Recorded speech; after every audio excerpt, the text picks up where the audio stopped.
오늘 본문 말씀이 포함된 골로새서는 사도 바울이 주후 60호는 62년경에 골로새 교회에 보낸 편지, 서신입니다.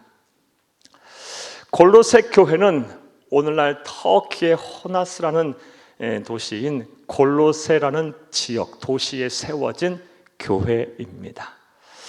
자, 이 골로새라는 도시는 오늘날 그리스와 터키의 근해인 에게해와 그리고 유프라테스 강이 만나는 지역에 위치해 있습니다. 그래서 과거서부터 현재에 이르기까지 동양과 서양이 만나는 교통의 요충지였기에 무역과 상업이 과거서부터 오늘날까지도 발달한 도시입니다.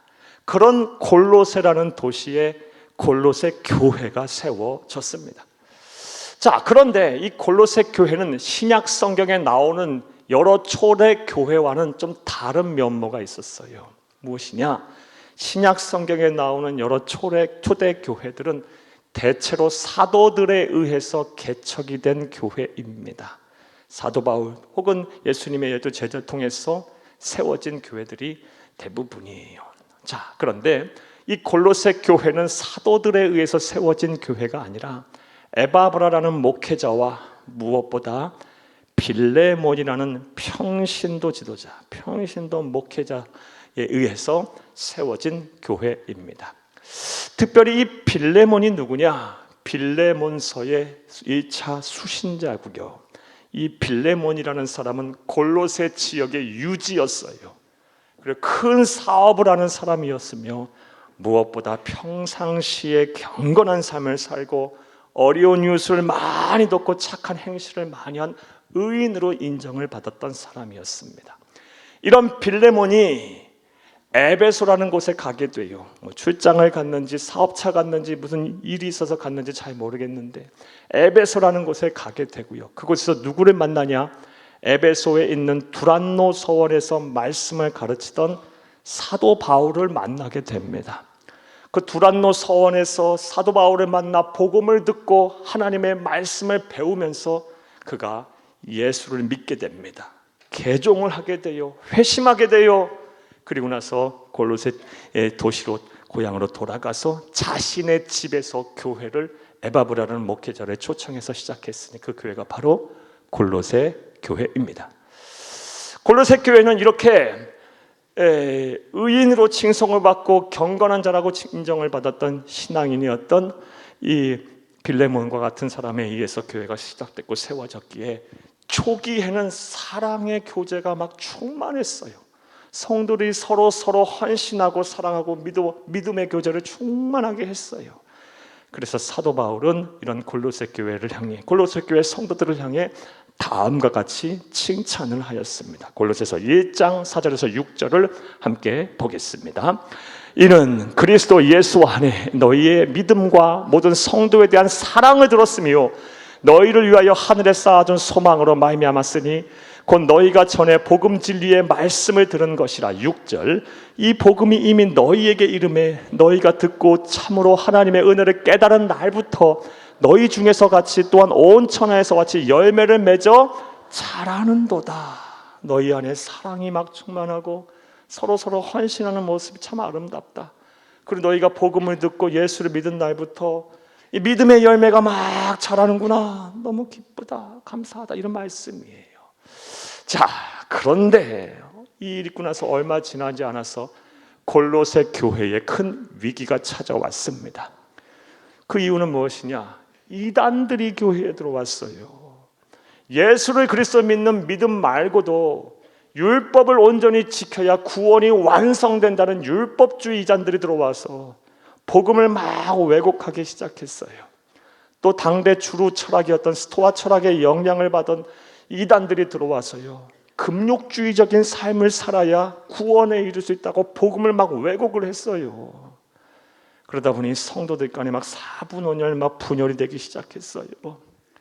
그토록 사랑으로 헌신하며 서로 믿음의 교제를 충만하게 하던 이 교회가요, 서로 시기하고 질투하고 서로 막 비난하고 정죄하면서 교회가 막 분열되기 시작했어요. 그래서 이를 염려한 나머지 이 소식을 듣고 사도 바울이 골로새 교회에 편지를 썼으니 그것이 바로 골로새서이고요. 그 핵심 내용이 뭐다? 감사해라. 주 안에서 기뻐해야 한다. 하나가 되어야 한다. 감사해야 한다라는 것이 골로새서의 주된 내용입니다. 그런데 사도 바울이 골로새 교회에 향하여 이 편지를 쓸 때는 사도 바울의 형편 상황은 아주 안 좋았어요. 왜냐하면 그는 지금 로마서를, 이 골로새서를 쓸 당시에 로마의 참혹한 감옥 속에 수감되어 있는 상황이었기 때문이에요. 그래서 우리는 에베소서, 골로새서, 빌립보서, 빌레몬서 네 편의 서신서를 가리켜서 옥중서신이라고 그래요. 사도 바울은 지금 감옥에 수감되어 있는 상황, 자유를 빼앗긴 그 상황 속에서 골로새 교회 성도들을 향해서 감사해라, 기뻐해라, 감사해라, 하나가 되어야 한다라고 말하고 있어요. 자, 이제 이런 내용 이해를 바탕으로 오늘 우리가 해결해야 될 질문에 대한 답을 본문에서 찾아보겠습니다. 사랑하는 여러분, 우리가 평생 감사하여 우리의 마음의 천국을 이루고 우리의 삶의 지경에 하나님의 나라가 임하게 하려면 어떻게 하면 될까요? 하나님께서는 사도 바울을 통해서 우리에게 어떠한 권면의 말씀을 주고 있을까요? 자, 이제부터 따라하시겠습니다. 첫째로, 어떠한 상황 속에서도 감사하기를 굳게 결심해야 합니다. 나는 어떠한 상황 속에서도 감사하리라. 나는 어떤 일이 내게 일어날지라도 나는 감사하리라 라고 굳게 결심해야 돼요. 여기서부터가 시작이에요. 사랑하는 여러분, 오늘 보면 15절을 함께 보겠습니다. 그리스도의 평강이 너희 마음을 주장하게 하라. 너희는 평강을 위하여 한 몸으로 부르심을 받았나니 너희는 또한 감사하는 자가 되라. 아멘. 15절 말씀 상반절을 보게 되면 그리스도의 평강이 너희 마음을 주장하게 하라. 우리 이 구절을 주의 깊게 봐야 하는데요, 하나님의 평강을 위하여 한 몸으로 부르심은 너희가 받았으니 너희가 감사하며 살려면 뭐 해야 된다? 그리스도의 평강이 너희 마음을 주장하게 해야 한다라는 것입니다. 자, 여기서 주장하게 하라라고 번역된 헬라어 원어가 브라토에토라는 단어입니다. 이 브라토에토의 정확한 뜻은 굳게 결심하다라는 뜻이에요. 아주 굳게 결심하다라는 뜻이에요. 따라서 우리 그리스도인들이 그리스도의 평강이 가득하여 늘 감사하며 살려면 어떻게 해야 된다? 내가 어떠한 상황 속에서도 나는 감사하리라 라고 굳게 결심을 해야 한다는 것입니다. 그리하면 우리는 평생 감사할 수 있게 된다는 거예요. 다시 한번 정리해 볼게요. 사랑하는 여러분, 저와 여러분은 우리 주 예수 그리스도의 평강을 이 땅에 이루도록 부르심을 다 받았어요. 그래서 한 몸을 이루게 됐어요. 이 사역을 잘 감당하면 우리가 뭘 해야 돼요? 평생 감사하며 살아야 돼요. 그러려면 어떻게 해야 된다? 어떠한 상황 속에서도 나는 감사하리라 라고 굳게 결심부터 해야 한다는 것입니다. 여러분 가운데 이런 실천이 있기를 다시 한번 간절히 주의 이름으로 축복합니다. 사랑하는 여러분, 어떠한 상황 속에서도 어떤 일이 일어날지라도 나는 감사하며 살리라 라고 굳게 결심하시기를 바랍니다. 거기서부터 시작이에요. 그러면 평생 감사할 수 있을 것이고, 평생 감사하게 되면 내 마음이 천국이 될 것이고, 설령 내 삶이 힘들고 고달프더라도 그건 아무런 문제가 되지 않을 것입니다. 이런 은혜와 실천이 저와 여러분 가운데 가득하기를 간절히 주의 이름으로 축복합니다. 자, 또 우리가 평생 감사하며 살려면 어떻게 해야 할까요? 하나님께서는 사도 바울을 통해 우리에게 어떠한 권면을 하고 있을까요? 따라하시겠습니다. 둘째로, 감사가 습관이 되도록 노력해야 합니다. 감사가 습관이 되도록 노력을 해야 돼요. 나는 어떠한 상황 속에서든 어떤 일이 일어나든 간에 나는 감사하며 살리라고 굳게 결심을 했다면 결심에서만 그치면 안 돼요. 그 결심이 겉으로 드러나와야 돼요. 빠져나와야 돼요. 표현이 돼야 돼요. 실현이 돼야 돼요. 실천이 돼야 합니다.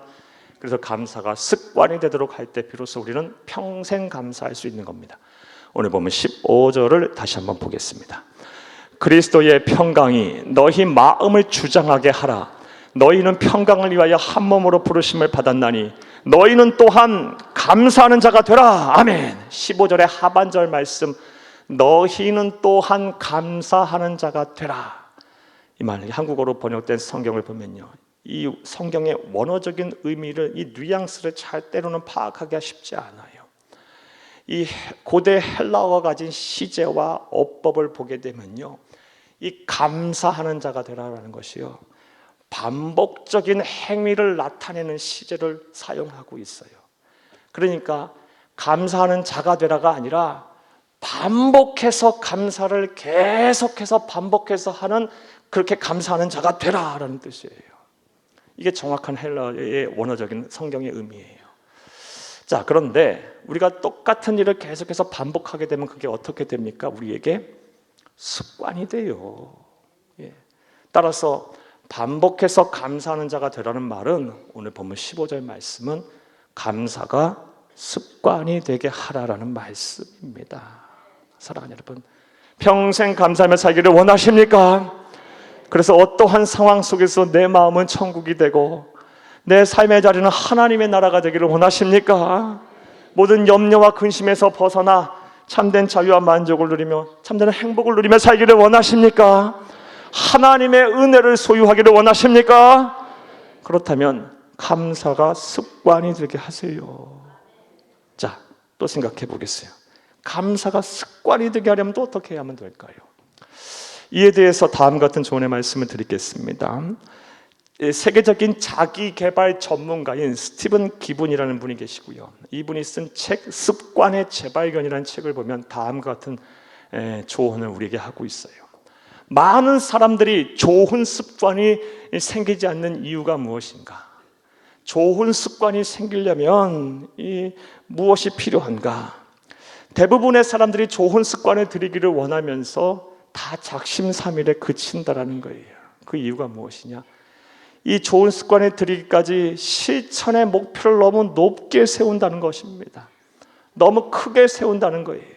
그러면서 쉽게 설명을 하기 위해서 다이어트를 예로 드는데, 많은 사람들이 다이어트 하려고 어떤 목표를 세우냐? 나 하루 한 끼만 먹을래. 여러분, 한 끼만 드실 수 있어요? 그리고 나 어디 가서 1시간씩 2시간씩 날마다 운동할래. 여러분, 바빠 죽겠는데, 일하기도 바쁘고 사는 것도 힘들고 피곤한데 날마다 어디 가서 1시간씩 2시간씩 운동할 수 있습니까? 물론 불굴의 의지를 가지고 하루 한 끼만 드시고 막 그게 한두 시간씩 어디 가서 운동하시는 분도 계세요. 그래, 대부분은요 그렇게 하겠다고 하고 못해요. 그렇게 하지 말고, 정말 다이어트 하고 싶으면 밥량을 조금씩 줄여나가라. 엘리베이터 타지 말고 계단 걸어라. 밥 천천히 먹어라. 그런 작은 실천부터 하라고 말을 하고 있어요. 그렇게 하면 결국 원하고 이루고 바라는 바를 이루게 되고, 그런 작은 실천을 통해서 좋은 습관이 내 삶에 젖어들게 된다, 자리 잡게 된다라는 조언을 하고 있습니다. 감사도 똑같아요. 사랑하는 여러분, 여러분이 하실 수 있는 감사, 작은 감사의 실천부터 시작해 나가세요. 그래서 좋은 감사의 습관이 여러분 되도록 노력을 하세요. 이와 관련해서 죄송하지만 제 얘기 조금 해드릴게요. 사랑하는 여러분, 제가 우리 교회 담임 목사가 된 다음부터 제가 실천하고 있는 바가 있어요. 그게 무엇이냐? 저는 누구를 만나든, 저와 알지 못하는 처음 만나는 사람이든 아니면 저하고 무슨 이해관계가 있던 사람이건 아니건 간에 만나건 대화하건 문자를 보내건 전화하든 간에 저는 감사합니다, 고맙다는 말을 수도 없이 해요. 심지어 저에게 호의적이지 않아도 저는 감사합니다, 고맙습니다 말을 꼭 해요. 사랑하는 여러분, 그것은 물론 우리 상대방을 위함이기도 하지만 제 자신의 마음의 평화를 누리기 위해도 위함이에요. 서로 좋은 거예요. 사랑하는 여러분, 그러다 보면요 그냥 입에 감사가 붙어요. 그리고 마음의 평화가 오고 내 감사가 내 안에 넘쳐나게 돼요. 저 같은 사람들 이렇게 실천할 수 있다면 여러분도 더 잘하실 수 있을 거예요. 지금부터 여러분이 하실 수 있는 작은 감사의 실천들을 실행해 나가시기를 바랍니다. 어떤 분들은 하루 5분, 10분 시간 내서 오늘 하루 동안 내가 감사할 일이 무엇인가에 대해서 생각해 볼 수도 있을 것이고 적어 볼 수도 있을 것이고, 또 뭐 많이도 필요 없어요. 단 한마디라도 나는 누구에게 감사를 표현하리라. 아내에게, 남편에게, 부모의 자녀에게, 또 형제에게, 이웃에게, 또 직장에서, 사업장에서, 삶의 자리에서, 교회에서 누군가 만나는 사람마다 에게 나는 감사하겠다, 이 말부터 하겠다. 이런 작은 실천들을 할 수 있을 거예요. 이 외에도 여러분 삶의 자리에서 여러분이 하실 수 있는 일이 많을 거라고 봐요. 찾으세요. 실천하세요. 그래서 작은 감사부터 실천하셔서 감사가 습관이 되게 하시기를 간곡히 주의 이름으로 부탁합니다. 그리하면 평생 감사할 수 있는 거예요. 어떠한 상황 속에서든 어떤 일이 내게 일어나든 간에 나는 감사하면서 살 수 있는 거예요. 내 마음이 천국이 되는 거예요. 이런 은혜와 실천이 저희 여러분들 충만하기를 다시 한번 간절히 주의 이름으로 축복합니다. 또 본문 말씀을 통해서 사도 바울은 우리에게 어떠한 권면의 말씀을 하고 있을까요? 우리가 평생 감사하려면 우리는 어떤 것, 무엇을 실천해야 할까요? 따라 하시겠습니다. 셋째로, 감사를 서로 가르쳐야 합니다.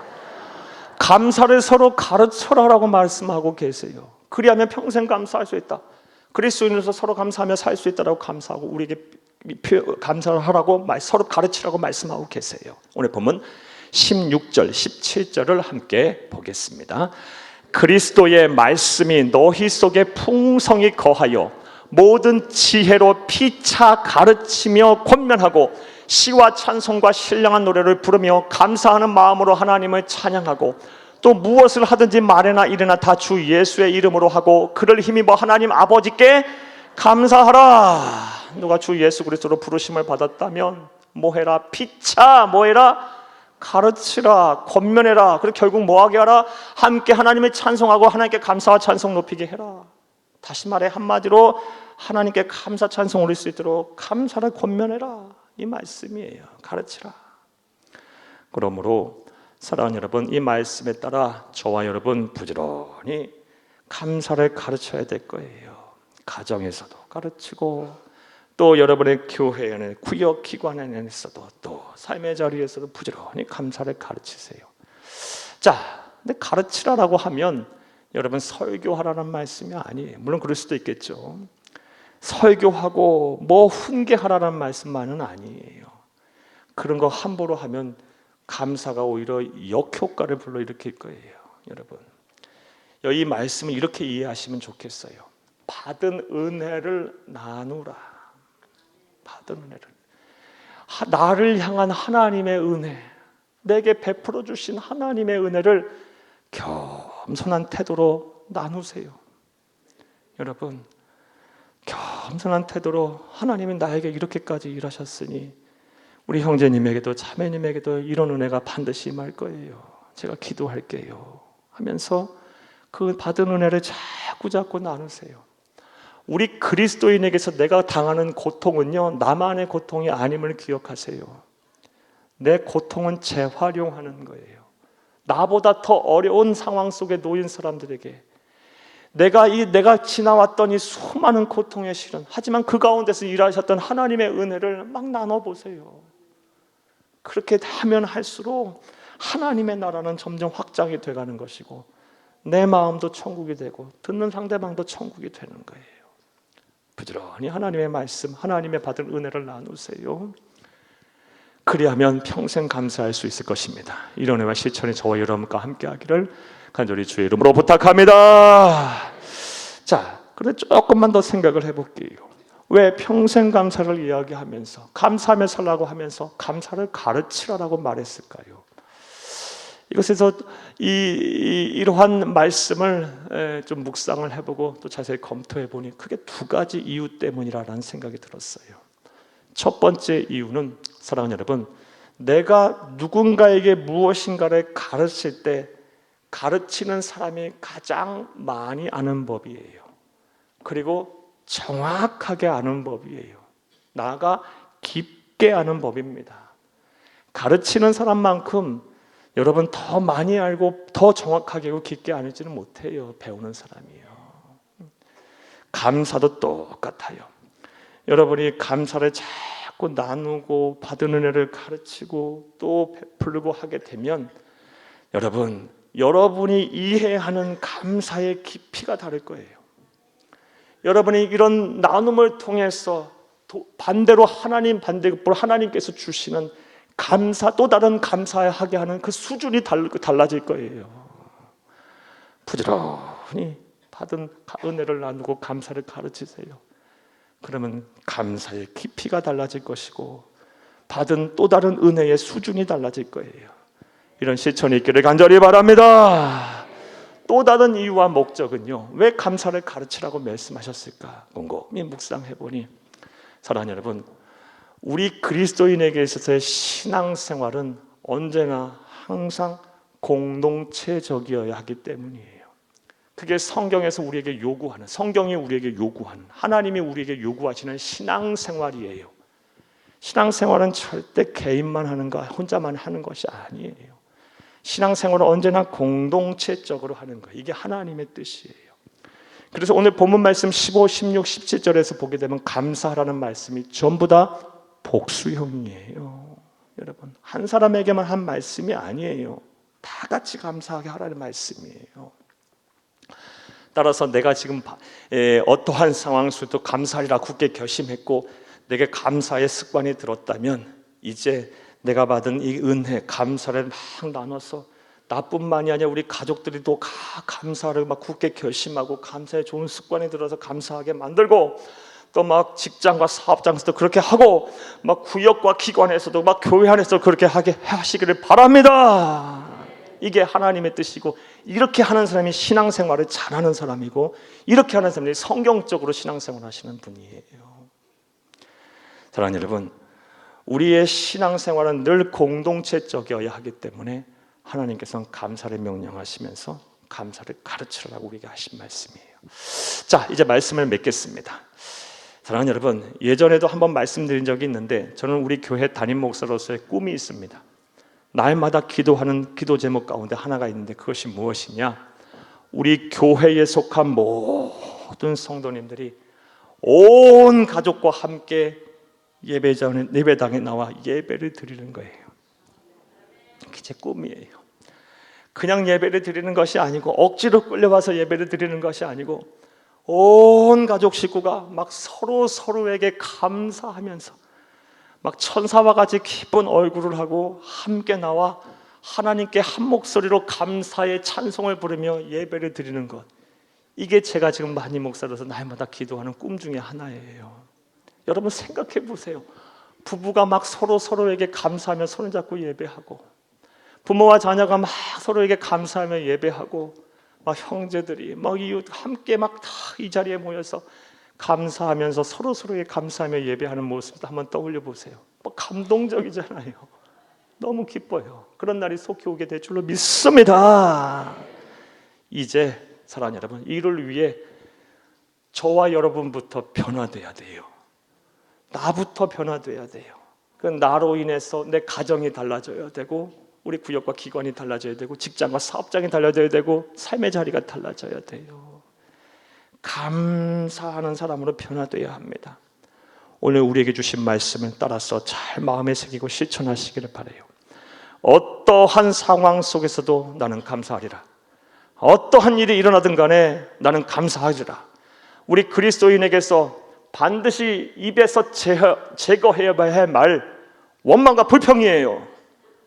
이거 갖고 이거 달고 사는 사람 절대 하나님의 복을 못 받아요.